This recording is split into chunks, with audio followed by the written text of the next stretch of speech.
let me take you back in time, to a place without the wonders of the modern world. 500 years ago the earth was dark, a place of mystery and superstition.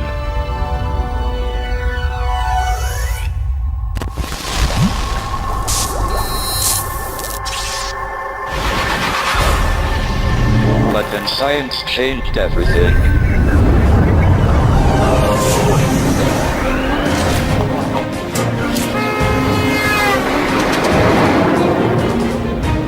This series will tell the stories of the British scientists who changed the world. We have asked some of the great scientists and inventors of today to tell us about their heroes. Now let's start her up. It opened up a whole new world of the very small. Pete was Thompson's big idea. For me, Hunter is a true hero. Exciting possibility. He made science in Britain really matter. Britain has a tremendous scientific legacy that most people know little about. We want to set the record straight and put science back on the map. The world is full of wonders, but they become more wonderful when science looks at them.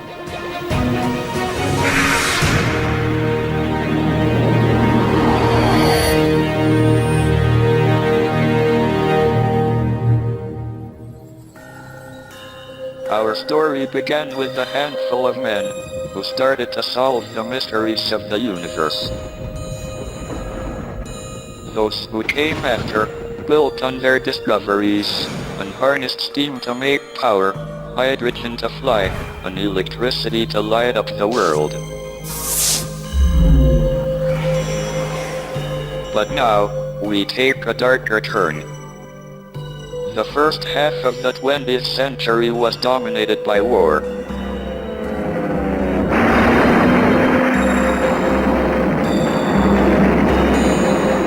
But war brings with it change alongside horror, and innovation alongside courage. This film is the story of some of the greatest of the backroom boys, the scientists and engineers, who helped us come out of the darkness of war.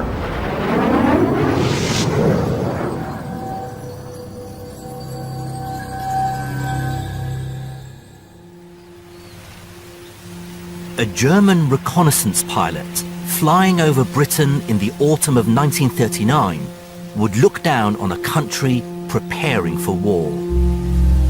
He'd see mysterious steel towers ranged along the coast and wonder what they were for. He would see a country that seemed open to attack and even invasion. The English Channel had kept out Napoleon, but in 1939 the question was, could it keep out Hitler? In the age of the aeroplane, Britain seemed particularly vulnerable to attack. The First World War had already revealed what air power could do. On the 25th of May 1917, 21 giant twin-engined Gotha biplanes bombed Folkestone. They killed 95 people and injured 192 others. In the 1920s, the great fear was that any new war would bring massive bombing raids and huge civilian casualties. So the British built an early warning system which looked like this.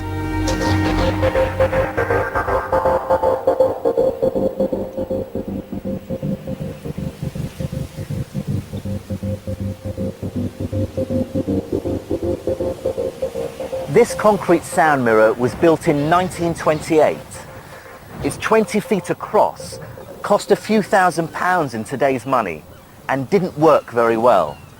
The operator would stand with a stethoscope in front of it in the hope of picking up the telltale sounds of enemy bombers on their way, if he was lucky. The results would be affected by the weather and by other distractions like the sounds of the propellers of ships out at sea. Obviously, something far better was needed. The first idea for a better system was like something out of a science fiction film. In the early 1930s, British intelligence picked up rumours that German scientists had invented a death ray, using high-power radio signals to destroy men and aircraft. The Air Ministry realised that if the Germans had one of these, then the British wanted one too. A committee was set up, and a prize of £1,000 was offered to the first person who could kill a sheep at 100 yards using a death ray. The prize was never claimed. So, in January 1935, the committee turned to a man who they hoped would be able to build them a death ray. A personal hero of mine, a man whose ingenuity in the face of threat would change the course of history. Robert Watson Watt.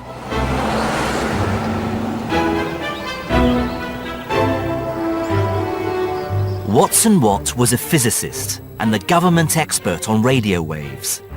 He and a colleague set about calculating the electromagnetic energy needed to put an enemy bomber out of action.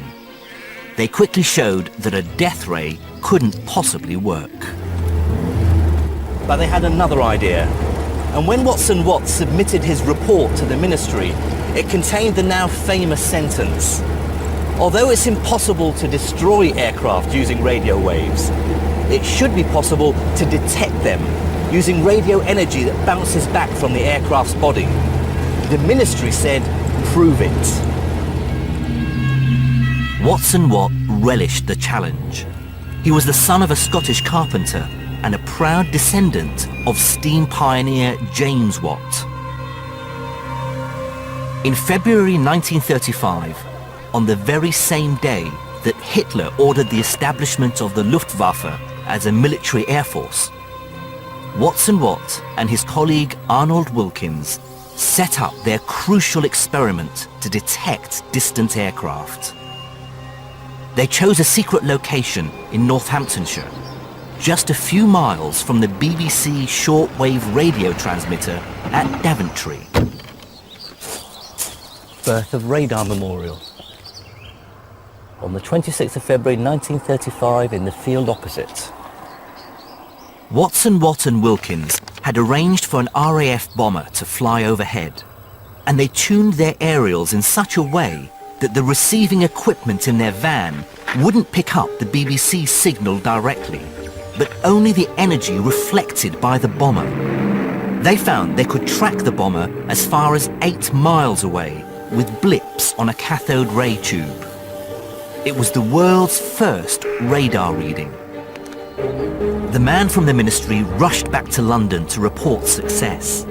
Watson Watt and his colleagues were awarded a grant of £10,000 to build a prototype radar system. They were given 5 years to detect an incoming enemy aircraft at a range of 50 miles. It took them just 5 months. By 1939, there were 20 fully operational radar stations stretching all the way along Britain's vulnerable coastline. 20 miles away across the Channel, the Luftwaffe looked forward to an easy victory and the benefits of a surprise attack.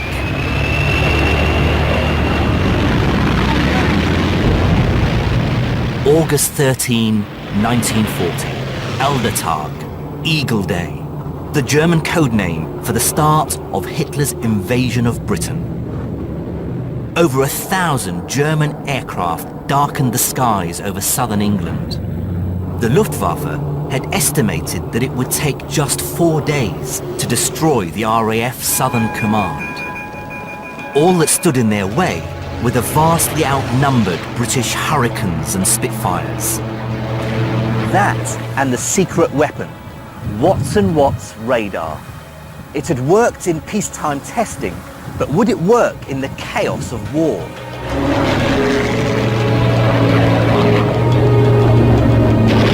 For 3 tense months in the late summer of 1940, the RAF and the Luftwaffe fought out their deadly duel in the skies above southern Britain.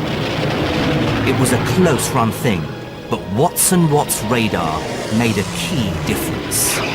It meant Fighter Command knew when the German planes were coming, and that meant they could get the precious few Spitfires and Hurricanes into action in the right place at the right time to intercept and destroy the enemy.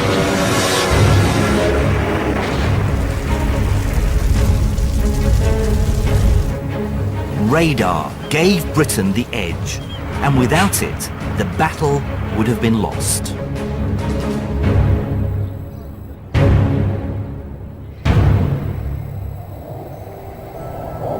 Watt's invention made our modern world with its busy skies possible.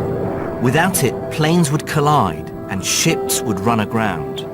And finding ways to hide from radar is now the holy grail of military aircraft design. Planes like this would be impossible to fly without another two British technological miracles that were to come out of World War II and help the Allies to victory. The jet engine and the computer. The world and yours is run by computers. 70 years ago, they didn't exist, except in the mind of a brilliant Cambridge mathematician called Alan Turing. Nobody can say where the thing he started is going to take the human race. Alan Turing's story is an extraordinary one, and I think we should begin at the end.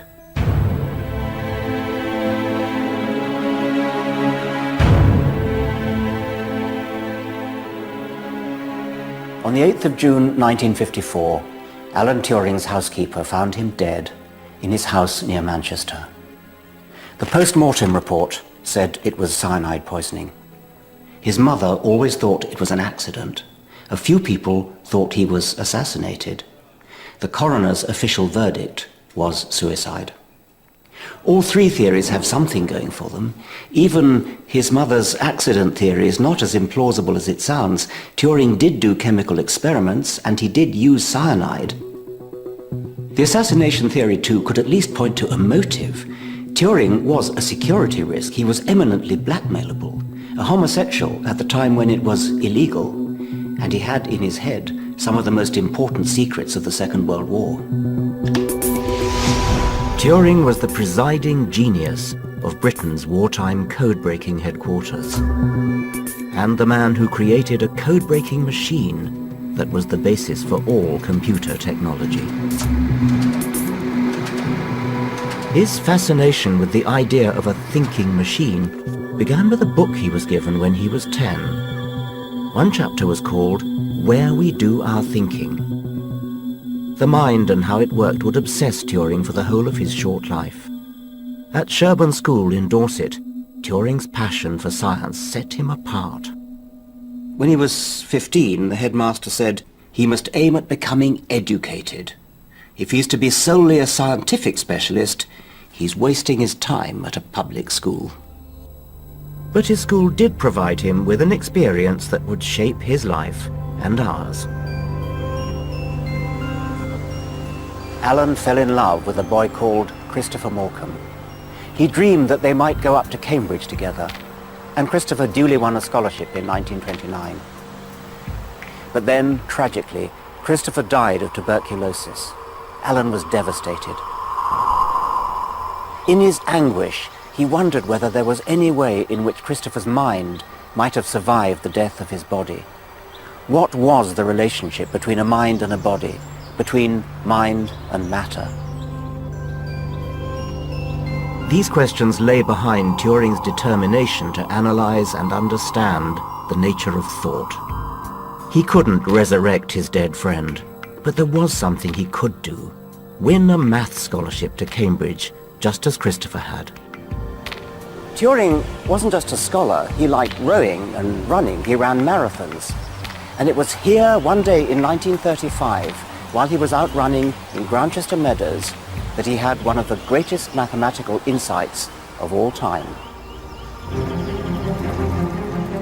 His great insight was to see how an imaginary machine, operating with very simple rules, but with an infinite amount of time, could solve any and all conceivable mathematical problems. The so-called Turing machine was a logical construct, not a real machine.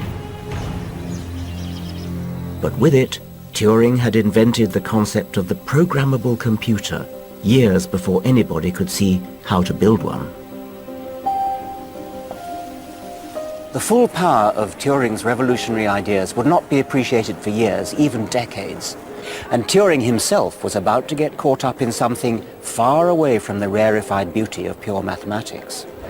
Britain also had an army, but it was an army... Even before war began, Turing's potential as a codebreaker had been spotted. So at the outbreak of war, the 27-year-old Turing was immediately assigned to Room 47 of the Foreign Office. This was the postal address of the most secret place in Britain. This is Bletchley Park, home of the codebreakers without whom we'd probably have lost the war. 10,000 people worked here, but in conditions of the utmost secrecy. Many of them didn't even know what they were doing. They were led by brilliant mathematicians, engineers, statisticians, even chess grandmasters and crossword compilers. And foremost among these quirky intelligences was Alan Turing.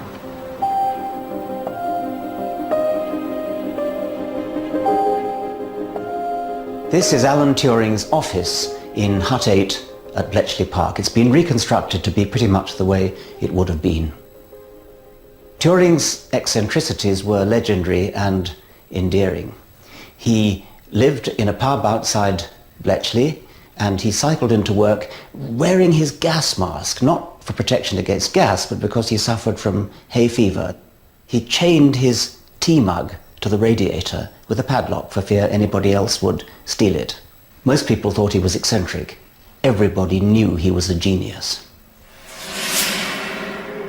This is what Turing and his colleagues at Bletchley Park were up against. The Germans' sophisticated coding device, Enigma. It was used to encode messages in a way that was going to be very, very hard to decode. Imagine that I'm a German radio operator and I want to send a message. It might be Heil Hitler. I could just send it in clear. H, E, I, and so on. Obviously, you don't want to do that because people are going to read it. So you have a machine to encode it. Every day, Enigma was set up in a new way by resetting rotor wheels. Depending on the day's starting rotor position, Enigma replaced each letter by another through a labyrinth of switching wheels. They scrambled the letters in ever-changing combinations. With every key press, the code changed. Now the receiver, on getting the message SJFX, he would then set the rotors to the correct starting position and then press SJFX.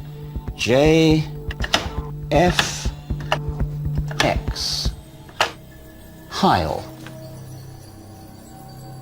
To put in perspective how difficult it was, the number of possible combinations you'd have to try just at random in order to hit upon the answer by luck with the Enigma machine was 158 million. And compare that with the odds against your winning the lottery, which is a mere 14 million to 1.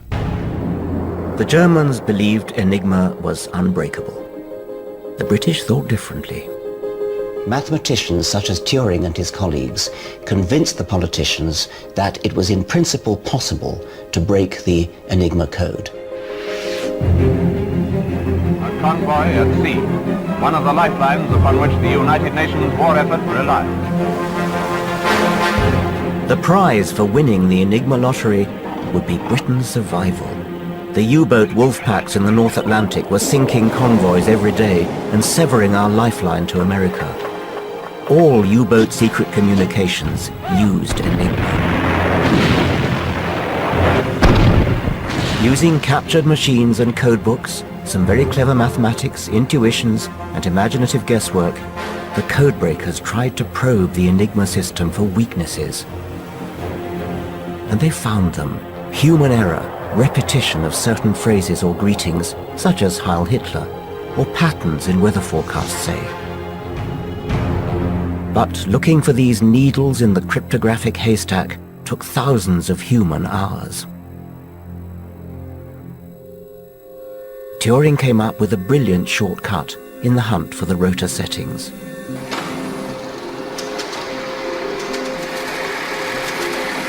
It was an electromagnetic machine called the bomb, and it was Turing's first attempt to put his idea of a mechanical brain into practice.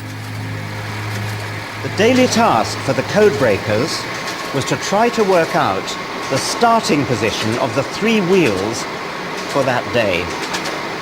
Each one of these rotating drums represents one of the three wheels, and as they spin around, they're examining each of the possible positions of the wheel to see whether it makes sense. Now, the second trick, which was absolutely vital, was that they made a guess as to what a message might possibly mean. They knew, for example, that one of the things the Germans often sent was weather forecasts. And they knew the word for weather, which is Wetter, W-E-T-T-E-R. And so they were looking for a starting position of the wheels, which made sense on the assumption that the word being sent was Wetter. They could then read any message that was sent by that machine during that day. By the second half of 1941, Bletchley Park was reading most of the signal traffic of the German Navy. Now the vital North Atlantic convoys could be rerouted to avoid the U-boat wolfpacks, and vital supplies could get through to beleaguered Britain. What the U-boat commanders called their happy time was at an end.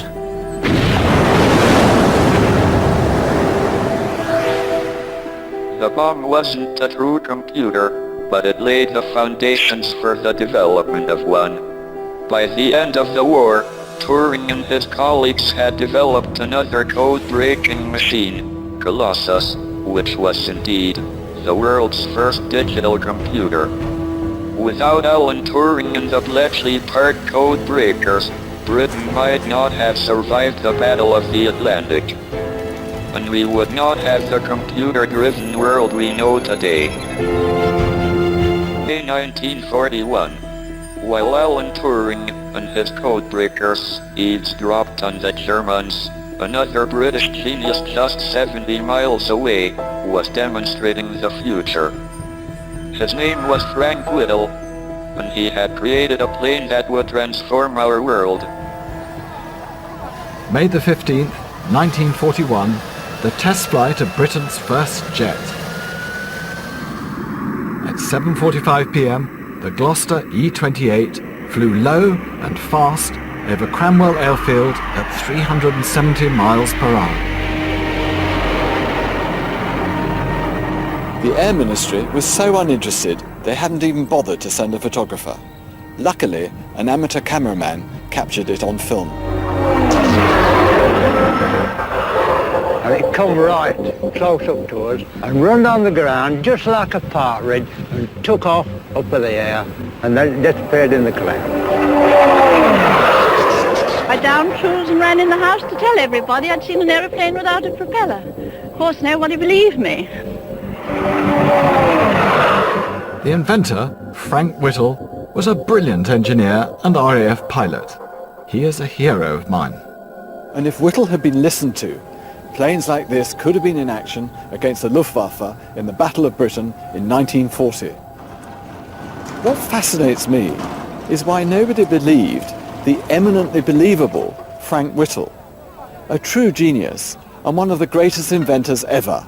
Not that anyone in officialdom at the time was bright enough to notice. He thrust Britain into the jet age and turned the aviation industry on its head, all with zero encouragement and quite a bit of opposition from the government. Some say that the problem lay in Whittle's working class background, others in his single-mindedness. When he was 4, Frank was given a model aeroplane and decided he wanted to become a pilot. Age 16, he scraped into the RAF as an apprentice fitter. But Whittle learned fast. Soon he was flying aerobatics at the famous Hendon Air Display and volunteering for dangerous water ditching trials, even though he couldn't swim.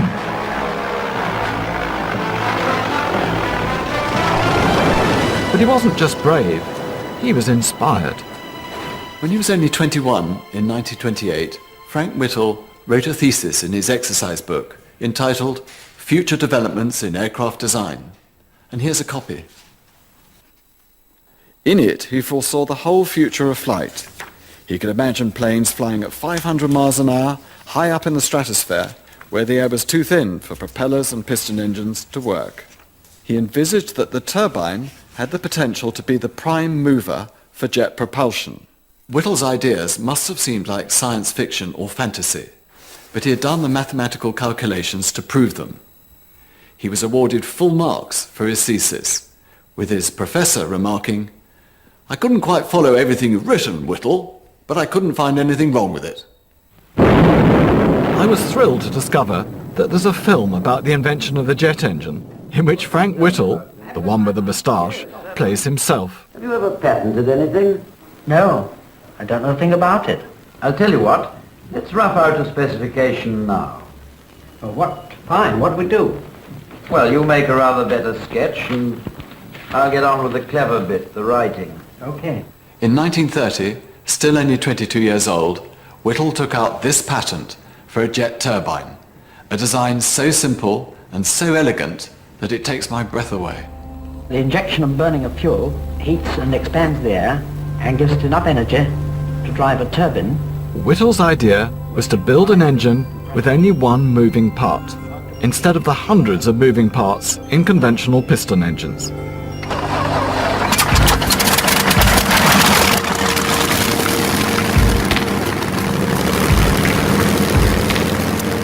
This is the legendary Rolls-Royce Merlin engine that powered the Spitfires and Hurricanes in the Battle of Britain. Magnificent, yes, but inefficient and at the limit of what pistons and propellers can do. Whittle's jet engine had no propeller or pistons. It drove the plane through the air by thrust alone. It could go higher and faster. Still has enough energy to give a high-velocity propelling jet. The Air Ministry was happy with conventional engine technology, so when Whittle's patent lapsed in 1935, they wouldn't even pay the £5 to renew it. But if the British government weren't interested, other people were. Whittle's patent quickly found its way into Nazi Germany, where a young engineer called Hans von Ohain set about developing his own turbine jet at the state-of-the-art Heinkel factory in Warnemünde on the Baltic coast.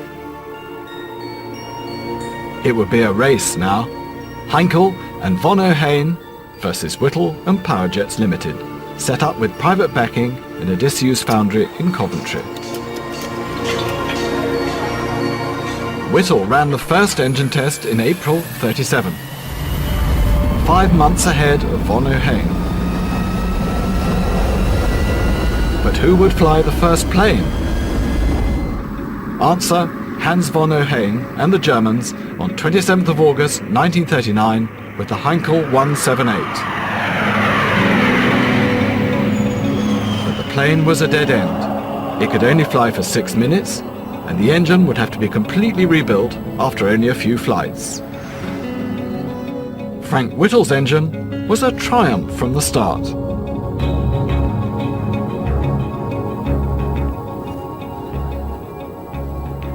And here it is, the first Whittle production jet engine, fitted to the Gloucester Meteor. The air comes in the intake here, and it accelerates the air. It then comes through into these combustion chambers, and the fuel is ignited and goes down into the turbine chamber, and the turbine accelerates the air at high jet speed out at the back, and that's what provides the thrust to drive the aeroplane forwards. And now let's start her up.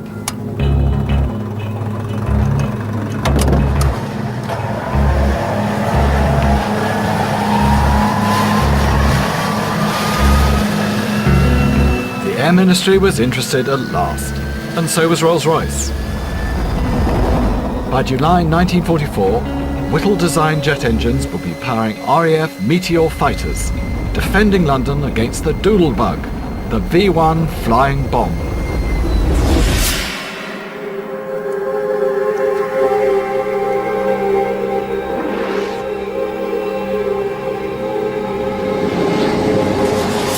This is what Frank Whittle had in mind when he wrote that thesis.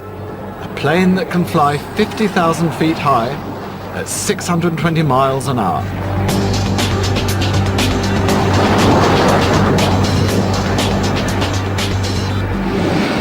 Sitting here, as I am now, I'm literally less than half a metre from two jets. And the extraordinary force of acceleration you get from it presses you right back into your seat. Remember, there's only one moving part. He's an absolute genius, Whittle.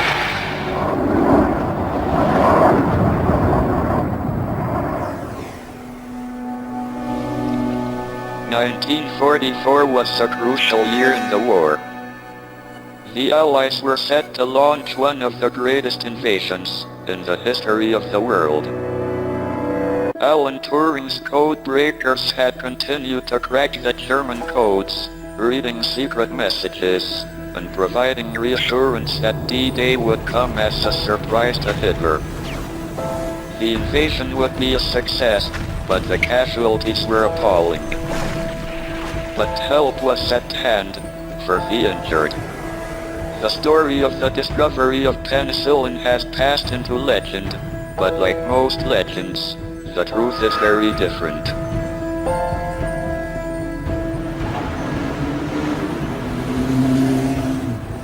I'm a biologist, and I'm fascinated by Alexander Fleming and his discovery of penicillin. This is St Mary's Hospital near Paddington Station in London. Fleming came back here after serving as a doctor in the First World War, determined to find a way to fight infectious diseases. There is a real story to be told here. In September 1928, a mold spore came into this room. Nobody knows from where, maybe through the window, maybe through the door, maybe somebody walked it up on their shoes. But wherever it came from, it settled on a glass plate like this one. A glass dish that had been left unwashed and which contained jelly and nutrients. Alexander Fleming was a great scientist, but he wasn't the tidiest of men.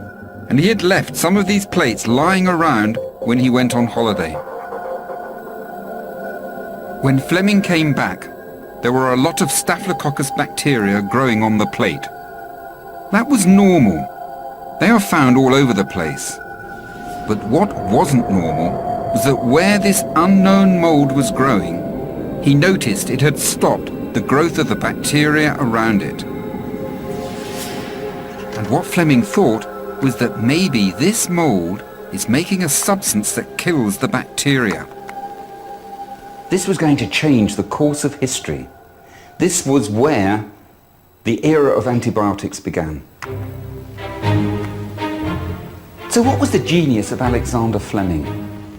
Well, you know, partly it's, as Pasteur said, chance favours the prepared mind. Fleming's mind had been prepared during the First World War. It had been prepared seeing people dying of infections. So during the 1920s, Alexander Fleming had been looking for ways to inhibit the growth of bacteria. And when chance brought that mold spore onto his plate, his mind was already prepared to think about its significance and to see where it might lead. The green mold growing on that plate was penicillin. And what Fleming wanted to do was to see whether it was really making a substance that would kill bacteria that infected human beings. He filtered off the liquid in which the mold had been growing and then used it to treat a wide variety of bacteria that infected human beings. And what he showed was that the filtered liquid could kill many of these bacteria. It could kill the bacteria that caused pneumonia, diphtheria, syphilis, gonorrhea. So what he had in his hands was a possible brand new way of treating these deadly diseases. But although penicillin looked like it might be a magic bullet, Fleming couldn't produce enough of it to test on animals, let alone humans. And his laboratory experiments suggested it wouldn't work in living systems anyway. So Fleming sent samples of it to various labs around the world, and he moved on to other research. And there the story of penicillin rested for more than 10 years. It took an Australian, Howard Florey, to take up penicillin research again and crack the problem of production. This is where, in a lab in wartime Britain, with all its shortages and rationing, Florey and his colleagues managed to do what Fleming could not: grow penicillin in enough quantity and extract it for live testing. When they had enough penicillin, they could test it on mice. They took 8 mice and infected them with bacteria. 4 they gave penicillin, and 4 they did not. Within a day, the 4 that did not get penicillin were dead. The 4 that got penicillin were perfectly alive and running around their cages. Penicillin worked in mice, and if it worked in mice, it probably would work in humans. But a human is 3,000 times heavier than a mouse. And that's how much more penicillin they needed before they could treat a human. They grew it in hospital bedpans, and when they ran out of them, in ceramic pots. This is the Radcliffe Infirmary. This hospital is closed now, but it was the place where Florey and his colleagues first tested penicillin on a human patient in the hope of curing him. There was a policeman, Albert Alexander.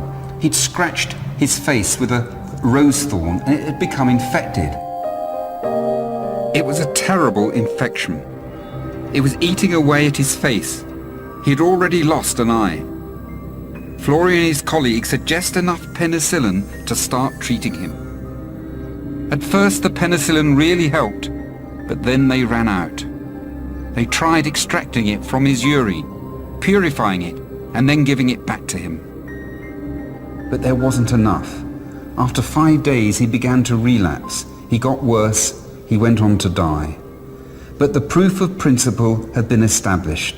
Penicillin had helped him, and if they could simply make more, then they had a wonder drug on their hands.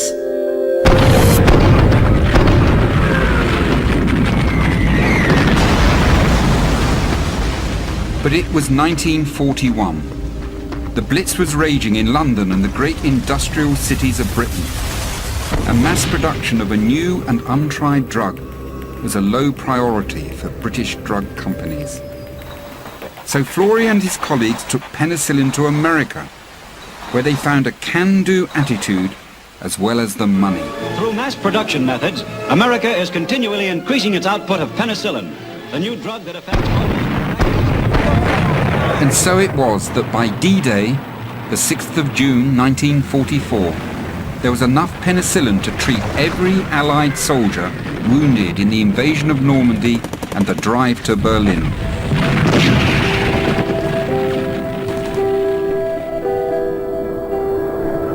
Like many great discoveries, penicillin was the work of many, not just one.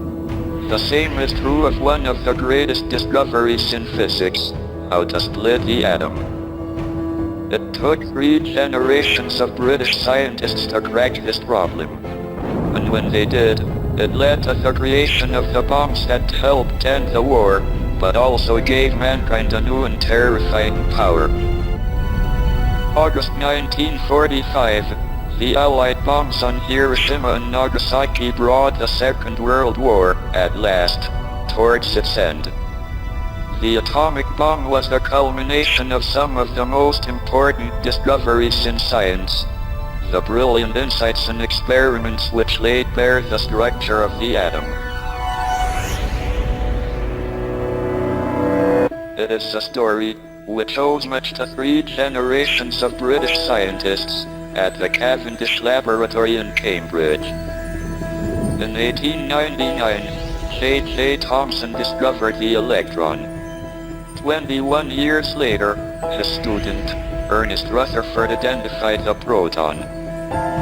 In 1932, Rutherford handed the torch down to James Chadwick, who identified the neutron. And in the same year, Cockcroft and Walton built a linear accelerator and split the atomic nucleus, which their forebears had taken 33 years to put together. The achievements of all these men are immense, but many physicists reserve a special admiration for the work of a man whose name is less well known, Paul Dirac. He uncovered one of the great secrets of the universe.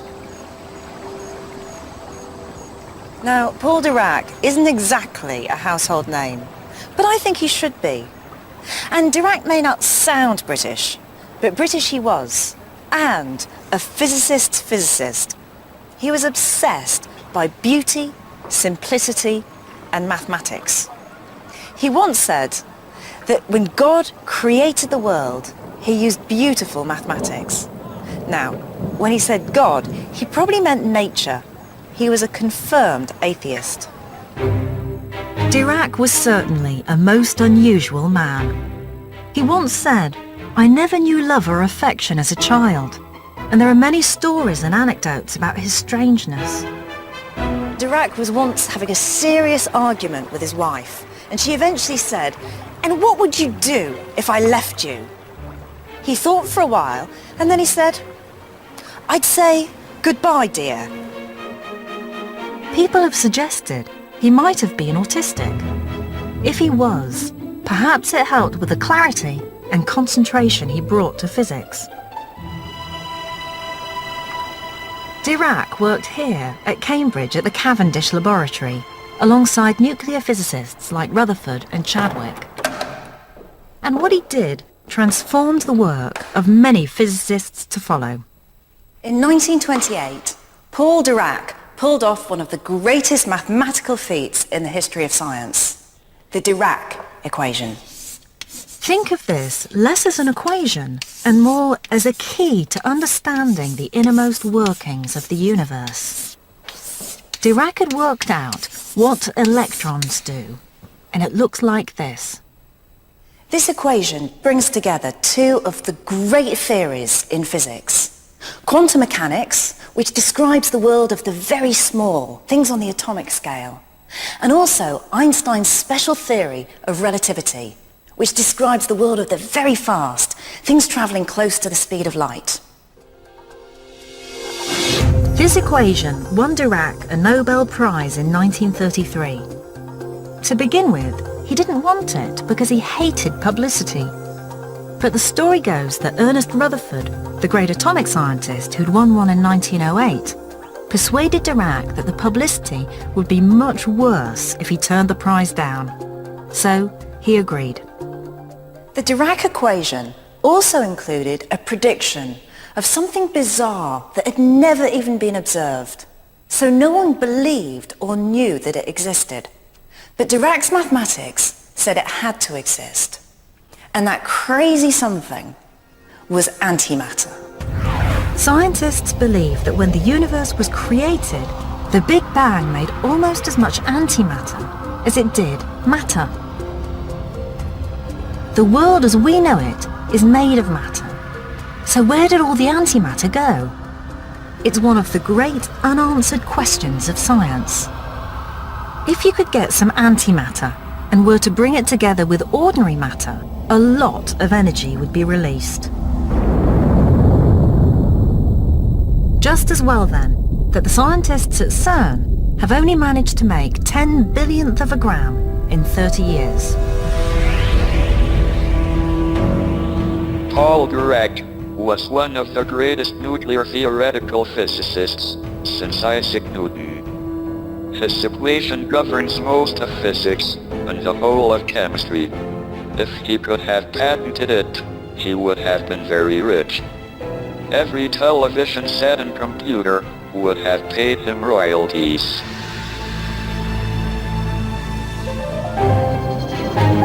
In 1945, Alexander Fleming and Howard Florey, together with Florey's colleague Ernst Chain, shared the Nobel Prize for their discovery of penicillin.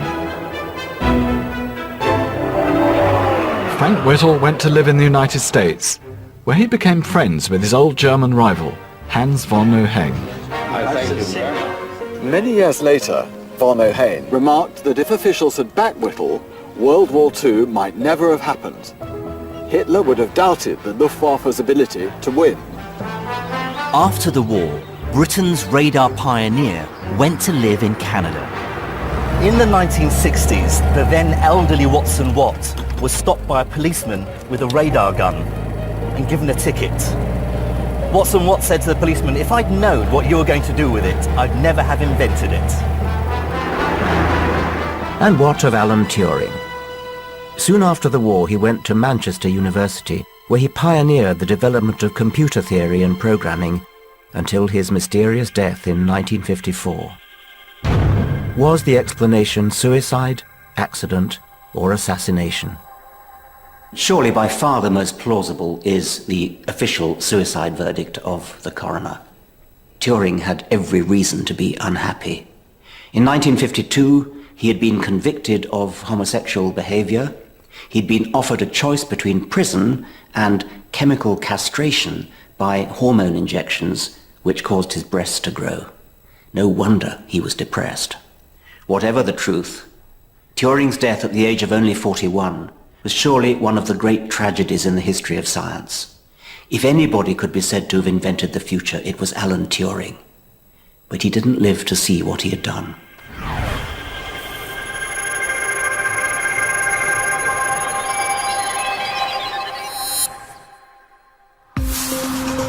Next time, for all the achievements of those who had gone before, two big questions remained.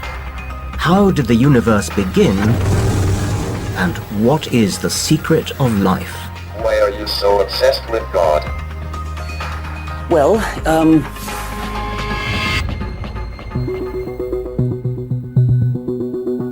Preparing for office, the old Etonian drinking buddies who went on to become Mayor of London and Prime Minister of Great Britain when Boris met Dave next on War 4. Dangerous liaisons, shifty manoeuvres and a menacing new presence on Wisteria Lane. Desperate Housewives on Channel 4 next.